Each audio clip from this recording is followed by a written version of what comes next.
warahmatullahi wabarakatuh.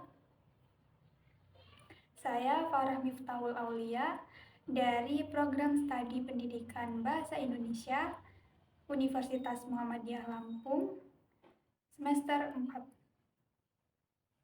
Pembuatan video kali ini digunakan untuk memenuhi tugas mata kuliah stilistika yang diampu oleh Bapak Saleh Fahrudin, Magister Pendidikan. Yang pertama yaitu bagaimana hubungan stilistika dengan kajian tekstual dan kajian kontekstual.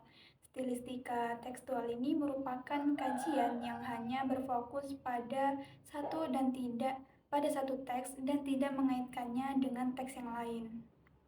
Nah, untuk kajian kontekstual ini mempelajari kekhasan penggunaan bahasa dan mengaitkannya dengan teori lain dalam linguistik dan sastra, seperti pragmatik, sosiolinguistik, dan yang lainnya. Kesimpulannya, jadi pendekatan stilistika tekstual ini digunakan untuk mendeskripsikan komponen linguistik yang mendukung dalam sebuah teks.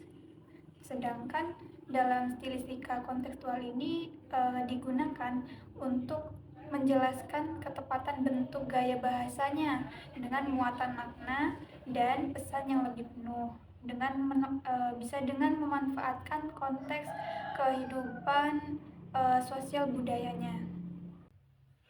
Lanjut ke pertanyaan kedua, yaitu sebutkan 3 pendekatan dalam stilistika dan jelaskan perbedaannya. Yang pertama ada pendekatan dualisme. Fokus dari pendekatan ini itu untuk membagi analisis menjadi dua aspek utama. Misalnya bentuk dan isi, atau juga bisa gaya dan makna. Tujuan dari pendekatan dualisme ini untuk melihat bagaimana dua elemen yang berbeda ini dalam teks saling berinteraksi dan mempengaruhi makna keseluruhannya. Yang kedua, ada pendekatan monisme. Pendekatan monisme ini berfokus untuk melihat teks sebagai kesatuan yang utuh tanpa memisahkan elemen-elemen individunya. Tujuan dari pendekatan monisme ini untuk memahami bagaimana semua elemen dalam teks bekerja sama untuk menciptakan suatu makna yang padu. Yang ketiga itu ada pendekatan pluralisme.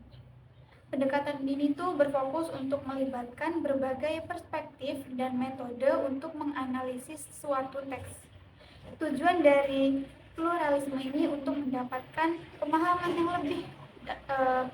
yang lebih komprehensif tentang teks dengan mempertimbangkan berbagai aspek dan pendekatan. Selanjutnya yaitu pertanyaan ketiga, jelaskan mengapa stilistika itu menjadi salah satu pendekatan yang penting dalam menganalisis suatu karya sastra. Jadi stilistika itu menjadi salah satu pendekatan yang penting dalam menganalisis suatu karya sastra karena beberapa alasan. Yang pertama, stilistika ini dapat memperdalam pemahaman terhadap teks.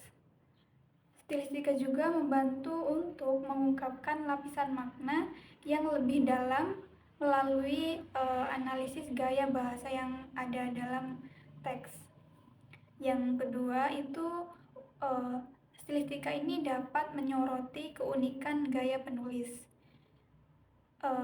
Setiap penulis itu kan memiliki gaya bahasa yang khas, memiliki gaya bahasa yang berbeda dengan penulis yang lain. Jadi stilistika itu dapat memungkinkan kita untuk mengidentifikasi dan memahami ciri-ciri unik dari gaya bahasa seorang penulis yang bisa menjadi kunci untuk memahami karya-karya secara keseluruhan.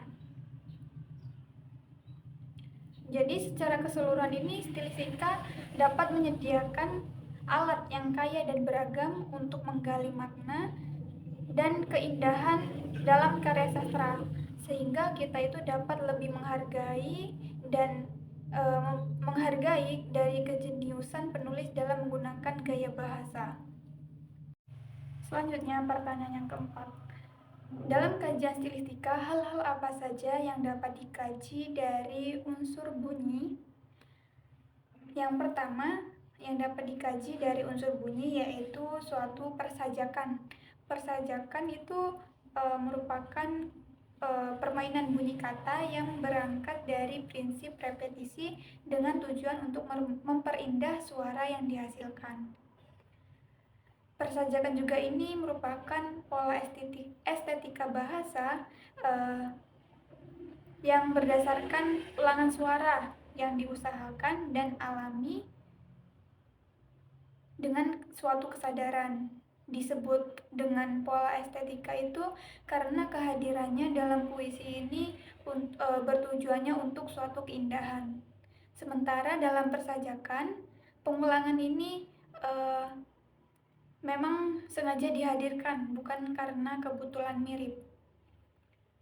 Yang kedua yaitu irama. Irama ini dalam bahasa adalah pergantian turun naik, panjang pendek, keras lembut ucapan bunyi, dan bunyi itu secara teratur. Selanjutnya pertanyaan yang kelima, yaitu bagaimana cara menentukan suasana pada karya sastra. Jadi, untuk menentukan suasana dalam suatu karya sastra dapat melibatkan beberapa langkah dan elemen penting. Cara-caranya untuk menentukan suasana tersebut, kita dapat yang pertama kita dapat memperhatikan deskripsi settingnya. Misal deskripsi tentang waktu seperti pagi, malam, musim-musim yang ada pada teks, dan juga bisa dengan tempat seperti kota, hutan. Itu semua dapat memberikan suasana tentang suasana yang ada dalam cerita tersebut. Bisa juga dengan penggambaran suara, tekstur. Misalnya suara hujan itu rintikan hujan itu dapat menggambarkan suasana yang tenang. Demikianlah tadi pemaparan yang telah saya sampaikan. Kurang dan lebihnya saya mohon maaf, dan apabila ada kesalahan kata maupun perilaku saya mohon maaf. Saya akhiri, wassalamualaikum warahmatullahi wabarakatuh.